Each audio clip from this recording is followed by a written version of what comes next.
Welcome to the last breakfast. Please enjoy the video. You start by confirming cell chemistry and state of charge so you know what you can safely change. Once done, connect a balance-capable charger and monitor each cell with a multimeter. This equalizes voltages and prevents weak cells from dragging capacity.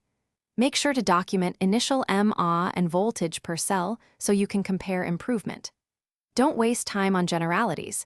Begin balancing immediately, because correct voltage matching increases usable capacity and prolongs cycle life.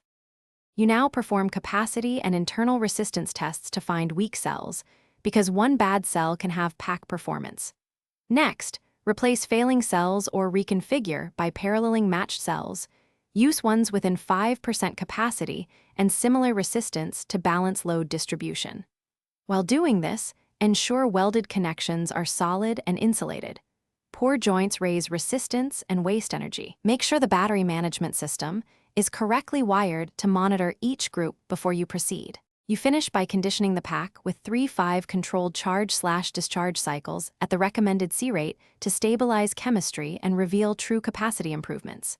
During this stage, monitor temperature and voltage drift. Gradual gains confirm success, while rising heat or rapid voltage sag indicates a problem. If something goes wrong, isolate the offending cell group, recheck spot welds and BMS wiring, and replace any cell that fails capacity tests.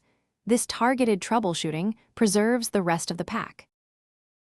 Thanks for watching. If this was helpful, leave a like and consider subscribing. See you next time.